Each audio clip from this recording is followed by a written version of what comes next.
300 रुपया रखा हुआ है, 300 रुपया। उस टाइम रुपया चांदी का ही होता था।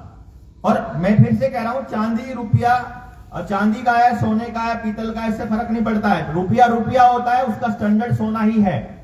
उस टाइम पर पेपर करेंसी एक्ट बनने से पहले एक मोहर जो है वो 10 रुपए की आती थी, एक सोने के बराबर। यही सोने और चांदी की कीमत में अनुपात था, सेम रेट था उस टाइम, 10 गुना उसका रेट होता था सोने का चांदी के मुकाबले। अब इसमें किसी के साथ कोई ठगी नहीं, किसी के साथ दिन रात मेहनत करके मेरे परदादा ने कमाया, मेरे दादा ने, मेरे पापा ने, किसी ने कमाया, कमा के मेरे पास 300 रुपया टोटल कमाई आ गई। मैं घरवाली से बात करता हूं कि जी कल ऐसा करते हैं, बैंक में जाकर के ये 300 रुपये झोले में टंगे हुए थोड़े ज्यादा लगते हैं, तो इसके बदले में आप अभी तो ऐसे ही करते ना कि 100 के नोट हो तो यार एक 500 का दे दे यार, या 10 500 के दे दे हैं। अगर 5000 रुपया हमारे पास है तो हम बड़े नोट लेकर के थोड़ी जगह में आ जाते हैं, इसलिए तो हम मोहर लेने के लिए निकलते हैं।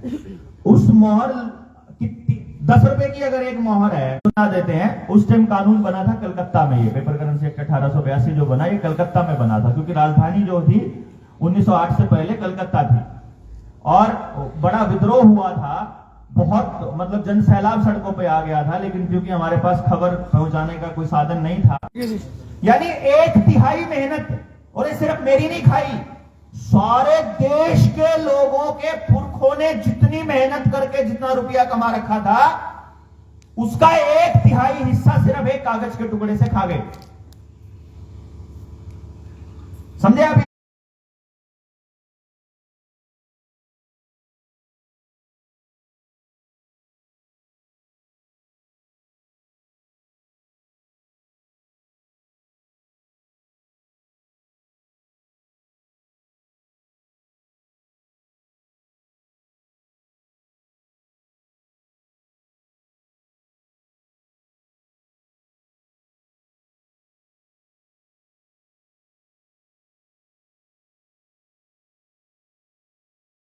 उसी टाइम उसको रगड़ देते हैं, या तो उसको सत्ता पकड़ा देते हैं, या फिर उसको मतलब सत्ता दे करके चुप करा दो, या फिर उसको खत्म कर दो।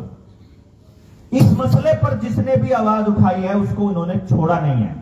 इसीलिए जनता सरकार मोर्चा ट्रेनिंग्स के माध्यम से अब तो हम लोग रुपए में करोगे कि अवैध रुपए में करोगे हमसे डील, अवैध रुपए में करोगे तो तुम अंदर जाओगे, अवैध में तुम करने से मना कर रहे हो, ऐसा कैसे हो सकता है? फिर उन्होंने हमारे को दलील दिया कि जी गोल्ड स्टैंडर्ड तो खत्म हो गया है, कि अब तो सोना रखता ही नहीं है आरबीआई, अब तो ऐसे ही छाप लेता है। तो मैंने कहा ऐसे ही छाप लेता है, कोई नियम कायदा कानून तो होगा, एक नियम बताओ, और नियम नहीं है तो फिर छाप लो अपने, और हमको फारिग करो। हमारी जमीनें क्यों लूट रहे हो फिर? उसके बदले हमारे मकान क्यों लूट रहे हो फिर? तो नकली नोट के बदले में ये आपकी असली मेहनत ले रहे हैं। ये समझ में आया आपको ना? गोल्ड स्टैंडर्ड नहीं, अगर सारे लोग अपनी सारी करेंसी, सारा पैसा इकट्ठा करके बैंकों को जमा करवा दें तो भी सिर्फ 34 लाख करोड़ रुपए का ही चुकता हो सकता है।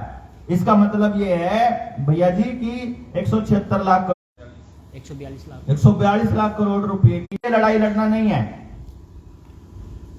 लेकिन इसके जरिए हम लोगों तक पहुंच सकते हैं, इसके जरिए हम लोगों को अपनी बात सुना सकते हैं। बस हमने इसको टूल की तरह इस्तेमाल करना शुरू किया।